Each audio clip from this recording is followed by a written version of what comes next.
There's a moment when all the noise finally fades, and what you're left with isn't failure.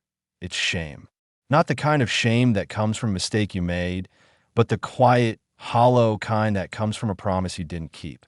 Stay with me, because by the end of this, you'll come to see why Carl Jung believed your undisciplined self isn't lazy.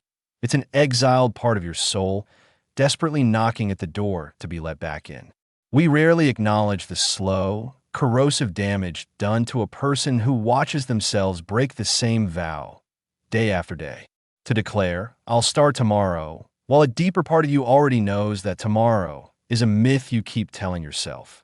To walk past a mirror and feel a sudden, sharp resentment toward your own reflection, not from hatred, but from a profound disbelief in the person staring back. You don't believe your own voice anymore. You say you'll change. You swear you'll begin. You even feel the truth of it for a few bright, hopeful hours. And then dawn arrives, and the man who made that solemn promise has vanished, replaced by the same familiar, tired face, reaching for the phone, numbly scrolling again, running away from himself again, hiding again. Carl Jung once observed, people will do anything, no matter how absurd, to avoid facing their own soul. What if your avoidance of discipline is exactly that? Not mere procrastination, but a spiritual rejection of the future self you are meant to become. That is where we must begin. Because what if I told you the version of you that's tired, unfocused, and perpetually distracted is not your true nature? What if that's merely a character you've rehearsed into existence? If this is already stirring something in you, don't just watch, subscribe, because this channel was built for the parts of you that no one else is speaking to. You've been conditioned to believe discipline is all about grinding effort, but that's a misunderstanding. Discipline isn't about effort, it's about identity. You will never become disciplined so long as you identify as someone who lacks discipline. That may sound paradoxical, but stay with me, because once you grasp this, the exhausting internal war you fight every single morning will finally start to make sense. Jung believed most people never become who they truly are, not from a lack of trying, but because they remain strangers to their own potential. They chase change as if it's an external object to be acquired. A new job, a new environment, a new system, a new motivational video. But the real truth is, you don't need more of anything. You need less. Less escape, less noise, less hiding from the one thing you have always feared the most. Responsibility. Not responsibility to your boss, or your family, or society, but responsibility to your own becoming.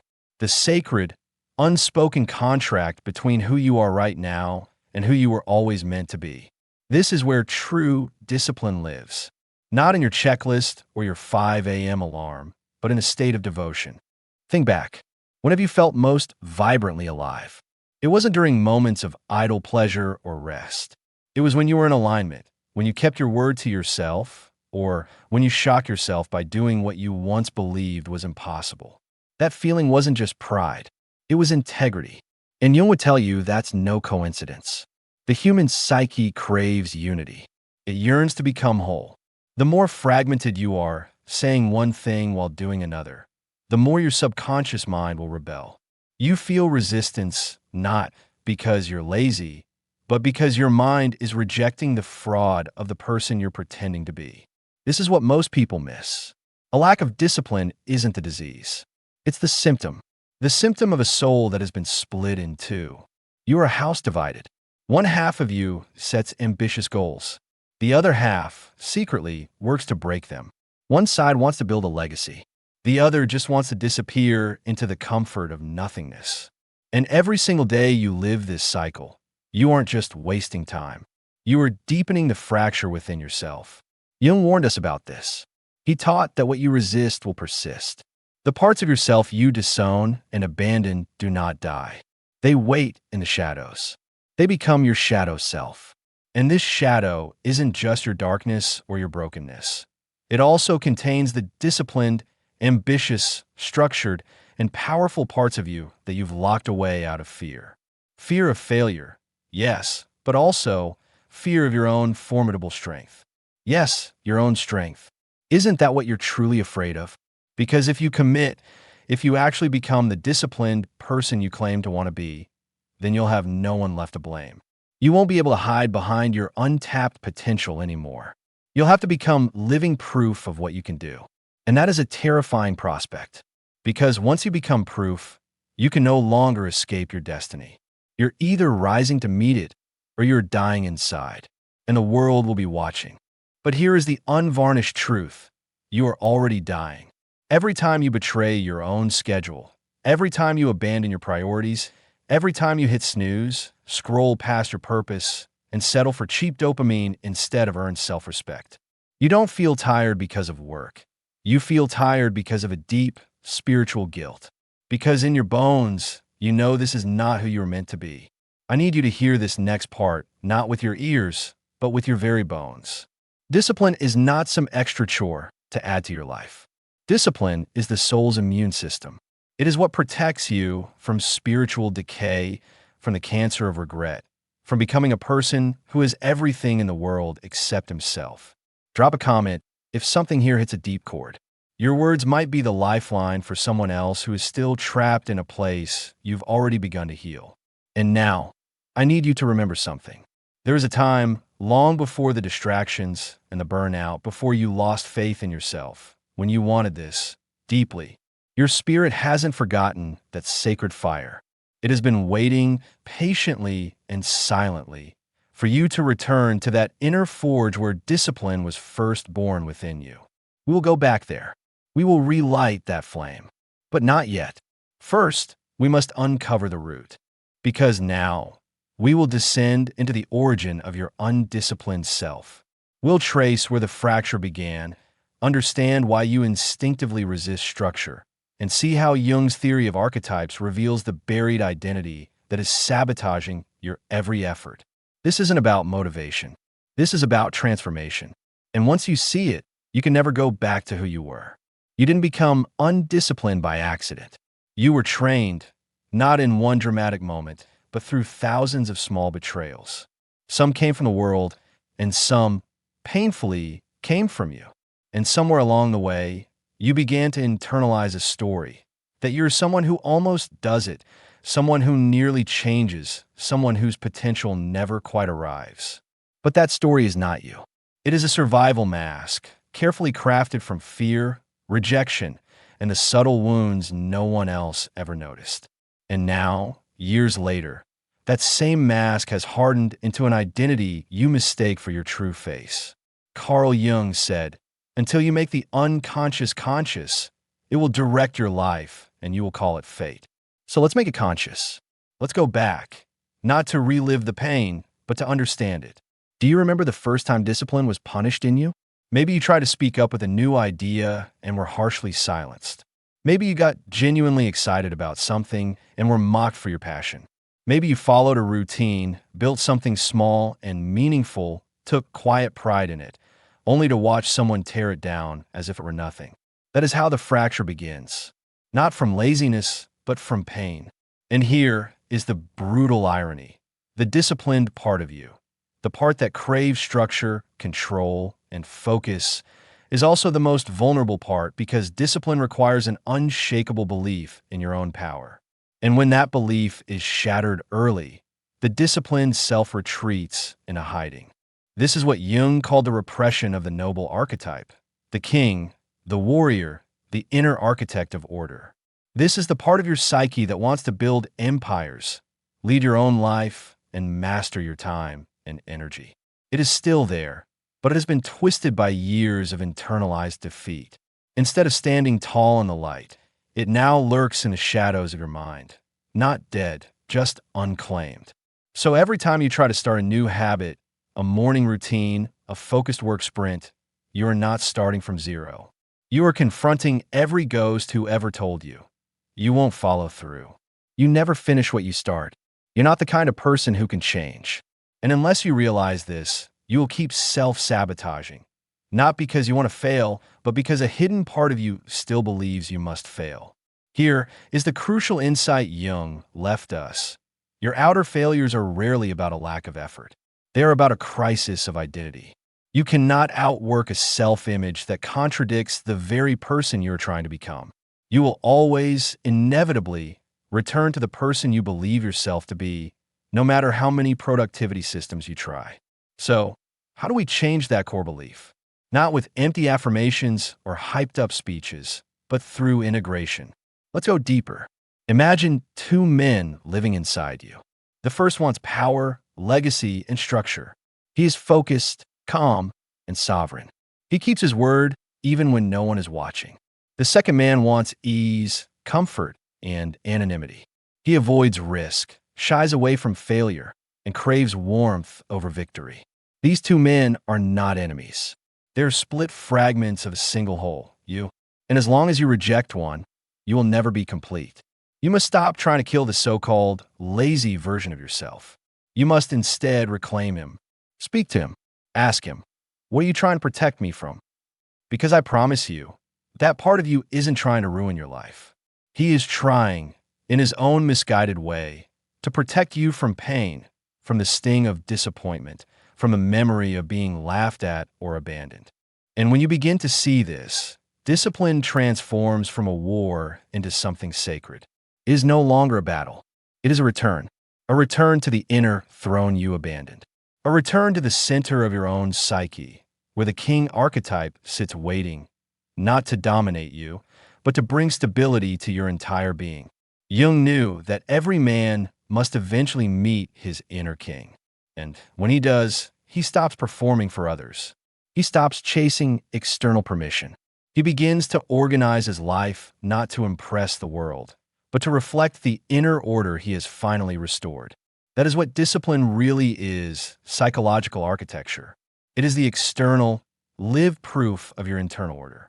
And when a man lacks it, he doesn't just lose productivity, he loses his very identity.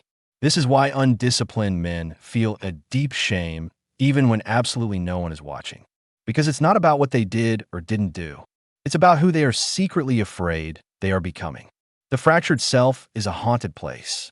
And unless you reintegrate your lost archetypes, the builder, the warrior, the sovereign, you will keep reaching for a motivation that never arrives. Because here's the truth. You were never meant to run on motivation. You were meant to remember, to awaken and walk through your days as a man who has already decided, this is who I am. This is what I do. This is the order I bring. Yes, it will be painful. Yes, you will fail. But failure will no longer define you. Because identity precedes behavior. And once your identity changes, your behavior will have no choice but to follow. If you're still listening, you likely already feel it happening. A part of you is waking up.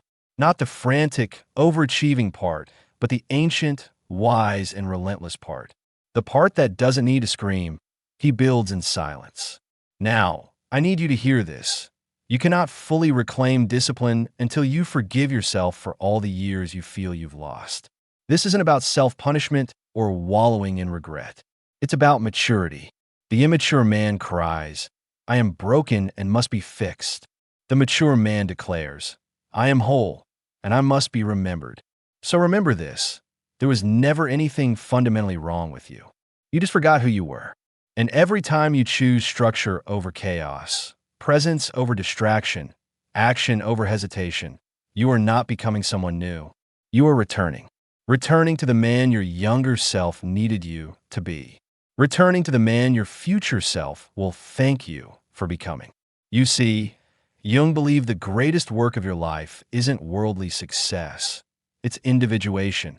The process of becoming whole, becoming real, uniting the fragmented parts of yourself into one living, breathing truth. And discipline is the sacred pathway to that truth. It's how you prove to your own unconscious mind that you are safe, that you are in control, that the king has returned to his throne. So I'll leave you with this question. What would your life look like if you stopped living as a reaction to your circumstances and started living as a declaration of your sovereignty? Because now we will complete the journey. We'll talk about time, about mortality, about the silent war that continues when you avoid order, and about the quiet, unwavering strength that begins the moment you stop waiting to feel ready and start acting like the leader you were born to be. This isn't about becoming more productive. It's about becoming sovereign. And the final transformation is waiting. Time doesn't just pass, it accumulates. Every minute you delay, your discipline becomes a permanent brick in the architecture of your life. Not just as a missed opportunity, but as a component of the palace of regret you may one day inhabit. You don't just lose time, you become shaped and defined by that loss. Carl Jung's words should haunt you. You are what you do, not what you say you'll do. Not because the statement is harsh, but because it is the most brutally honest mirror you will ever face.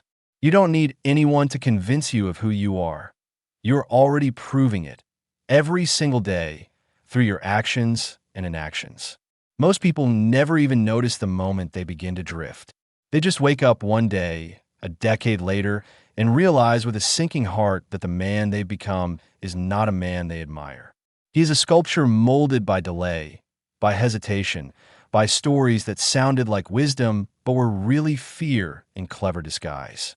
You were not born lazy. You were trained to mistrust your own power. You've spent years softening the sharp edge of your ambition, sanding it down so it wouldn't threaten anyone, especially not yourself. Because real discipline changes the energy in a room. It's not loud, but it carries a palpable weight. And that weight unsettles people who are still sleeping. That's why you started hiding. That's why you let go. You wanted to stay close to those who weren't ready to wake up, because waking up meant walking alone, at least for a while. But what if that loneliness was never a punishment?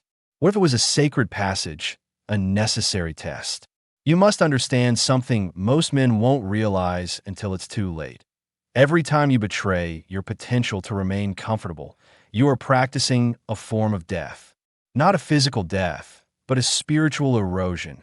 The slow fading of your inner fire, the disappearance of your will, the quiet resignation of a man who once had hunger in his eyes, but now only has a catalog of excuses.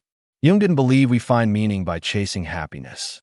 He believed we find it through confrontation, by looking the dragon, your chaos, your fear, your pain, directly in the eyes and walking toward it with open arms. Discipline is the sword you carry into that confrontation. It doesn't eliminate the fear. It gives you something stronger to hold onto, unwavering direction. See, every man is already disciplined. The only question is, to what? Some are disciplined in their distractions. Others are disciplined in their addictions. Many are disciplined to the voices of doubt they inherited and never questioned. But very few are disciplined to their own becoming. If you want to be one of them, you must accept that discipline is not a temporary phase or a 30-day grind. It is a new way of relating to time itself. Let me explain. Every time you choose what feels good now over what builds you later, you are telling time, I do not respect you. And time, like any sacred force, responds in kind. It begins to feel like it's moving against you. You feel perpetually late, fundamentally stuck, as if everything is slipping through your fingers because you never honored the gift you were given. But once you realign, once you begin living with a deep reverence for time, your days change. Not in your external circumstances at first, but internally. You begin to fade. And that is what discipline becomes at its highest level. Not willpower, not force, but ritual. A sacred, daily rhythm between who you are and the future you have sworn to build. You wake up not because you must, but because you get to meet your oath to yourself once again. You train not to punish your body, but to remember its strength. You eat clean, not for vanity, but because your body is the living temple of your resolve. Everything becomes aligned. Everything begins to echo your deepest truth. And one day, the man you once only dreamed of becoming is no longer a distant vision. He is your reflection. But let me be clear, this will not happen in a week. It will not come from a single emotional breakthrough. Discipline is not built through hype. It is built through grief. Yes, grief. Because to become the man you are meant to be, you must let the old version of yourself die. The one who breaks his own word, the one who hides behind someday, the one who feels a hollow emptiness every night because he knows he ran from himself again. You have to bury that man, not with guilt, but with honor, because he was doing the best he could with what he knew. He kept you safe. He got you to this point of awakening. But now his time is done. And when you finally grieve that version of yourself, when you stop fighting him and instead thank him for his service, you liberate all the energy you've been wasting on the pretense. With that reclaimed energy, you begin to build. You build mornings that start with clarity, not chaos. You build routines that root you, especially on days you don't feel like it. You build a schedule that doesn't feel like a cage, but like armor, liberating you from the chaos of the world. Because order is not your enemy, it is your protection. And the more chaotic the world becomes, the more invaluable a calm, structured man becomes. You become that man. And it starts now, not next Monday, not after your next failure. Now, because this moment, this breath, this heartbeat, this uncomfortable truth stirring inside you is your initiation. You don't need another reason. You don't need to feel ready. You're already worthy of a disciplined life. You just needed to be reminded. So let this be your final reminder. Carl Jung believed that wholeness is not achieved by adding more to yourself, but by courageously embracing all of who you are, even the parts you've spent a lifetime trying to avoid, even the parts that feel lazy, weak, or chaotic. You're not here to escape them. You're here to lead them. And when you do, when your inner house is finally in order, you won't just feel powerful. You will feel an unshakable peace. Because real discipline isn't loud. It doesn't scream for attention. It walks quietly, confidently, every single day, like a man who has finally remembered his purpose. So return to your vow, not tomorrow, now, because once you do, you will never avoid discipline again. Not out of obligation, but because you will finally know what it feels like to be a man who keeps his most important word, the one he makes to himself,